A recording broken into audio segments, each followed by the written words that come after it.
Deus fez o homem em sua imagem e semelhança. Deus prometeu a Noé: estou fazendo uma aliança com você e com seus descendentes. Nunca mais a terra será destruída por um dilúvio. Esta promessa será selada com um arco no céu. Sempre que chover, você e eu veremos o arco-íris, e eu me lembrarei do que prometi. Muito tempo depois do dilúvio, quando todo mundo ainda falava a mesma língua, muitas pessoas foram habitar nas planícies do Oriente. Certo dia, eles decidiram o seguinte: vamos construir uma cidade em uma torre. Seremos famosos e não nos separaremos uns dos outros. Isso foi uma desobediência direta às ordens de Deus para que se espalhassem e povoassem a terra. Além do mais, a torre que planejavam construir seria um lugar de adoração ao sol, lua e às estrelas. Eles decidiram adorar a criação e não o Criador. Deus viu a cidade e a torre que estava sendo construída e disse: o povo é um só, e todos falam a mesma língua. Assim podem fazer tudo o que quiserem. Vamos descer e confundir suas palavras. Assim um não vai entender o que o outro está dizendo. E foi o que o Senhor fez. E a construção parou. Aquela cidade recebeu o nome de Babel, que significa confusão, pois foi ali que Deus criou diferentes idiomas, obrigando o povo a se espalhar pela terra. Cerca de 400 anos depois do dilúvio, Deus apareceu a um homem chamado Abrão, que vivia no Oriente Médio, na cidade de Ur. Deus lhe disse: deixe seu país e sua família e vá para um lugar que vou lhe mostrar. Farei de você uma grande nação, e seu nome será muito conhecido. Quem o abençoar também será abençoado, e quem o amaldiçoar será amaldiçoado. Todas as famílias da terra serão abençoadas por meio de você. E Abrão partiu, como o Senhor havia mandado, e chegou ao lugar chamado Canaã. Deus apareceu mais uma vez a Abraão e disse-lhe: esta terra será de seus descendentes. Olhe para o céu e veja se você pode contar as estrelas. Também será impossível contar o número de seus descendentes. Embora Abrão e Sarai, sua esposa, não tivessem filhos, ele acreditou em Deus. Abrão era uma pessoa de fé e por isso Deus o considerou um homem justo. Abrão perguntou: Senhor Deus, como posso ter certeza de que esta terra será minha? Deus respondeu: vai acontecer o seguinte: seus descendentes viverão 400 anos num país estrangeiro, onde serão maltratados e escravizados. Porém, mais tarde, eu julgarei aquele país. Só na 4ª geração é que seus descendentes ficarão livres. Quando saírem daquela terra e voltarem para cá, trarão consigo uma grande fortuna. Mas Sarai, esposa de Abrão, nunca pôde ter filhos e já era idosa. Então ela conversou com Abrão: peço-lhe que tenha filhos com Agar, minha escrava egípcia, pois eles serão considerados meus filhos. Abrão concordou com o plano de Sarai. Embora amasse a Deus, Abrão errou em não acreditar que o Senhor lhe daria um filho com sua esposa. O filho de Abrão e Agar foi chamado de Ismael. 13 anos depois, quando Abraão tinha 99 anos, o Senhor lhe apareceu de novo e disse: eu sou o Deus poderoso, ande na minha presença. Estou mudando o seu nome para Abraão, que significa pai de multitudes, e o nome de sua esposa será mudado para Sara, que significa princesa. Abençoarei sua esposa e ela terá um filho seu, e será mãe de nações. Então Abraão implorou ao Senhor: que Ismael viva diante de ti.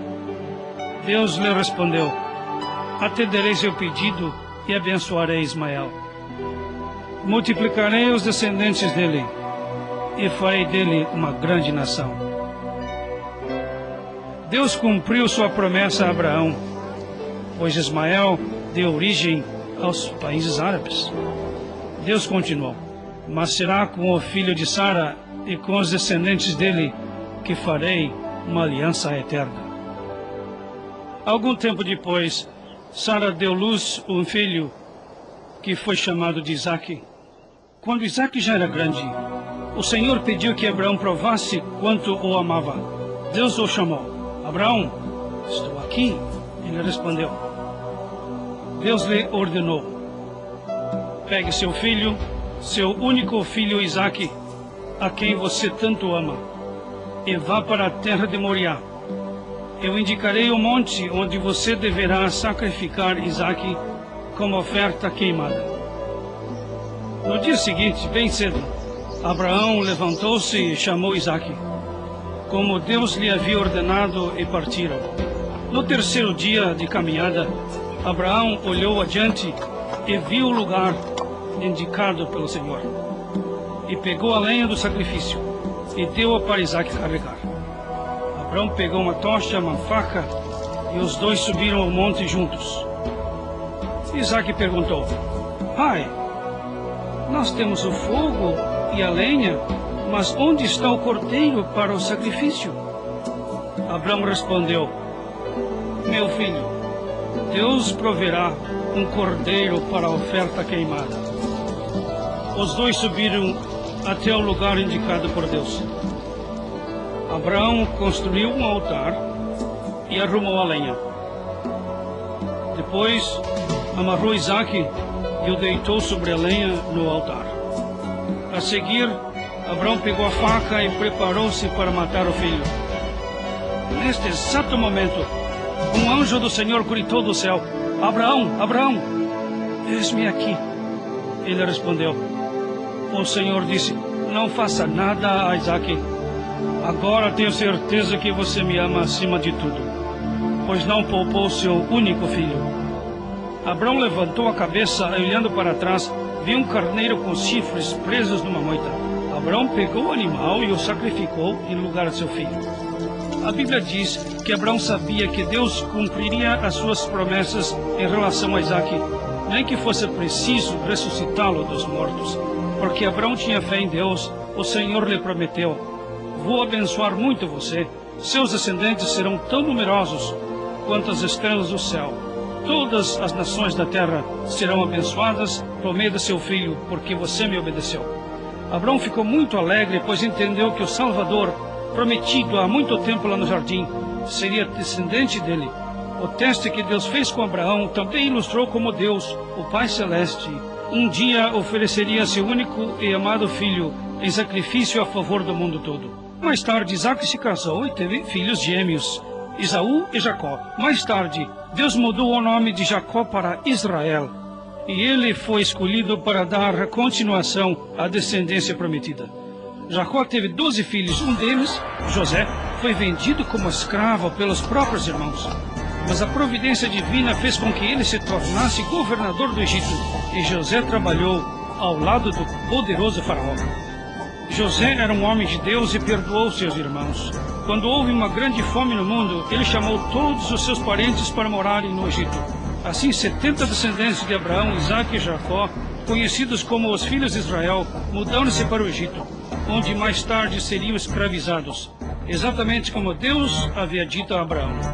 Os filhos de Israel tiveram muitos filhos e povoaram o Egito. Mas outro faraó, que não tinha conhecido José, começou a ficar preocupado e foi conversar com seu povo. Olhem, os filhos de Israel, esses hebreus, são mais numerosos que nós. Precisamos ficar atentos. Se permitirmos que continuem a se multiplicar, eles poderão se juntar ao inimigo e lutar contra nós, caso entremos numa guerra. Os egípcios então decidiram escravizar os hebreus. Os feitores cruéis sobrecarregaram os filhos de Israel com um trabalho muito pesado. No entanto, quanto mais maltratados, mais o povo crescia. O faraó então chamou as parteiras dos hebreus e deu-lhes uma ordem: quando as hebreias tiverem meninas, deixe as crianças viverem. Porém,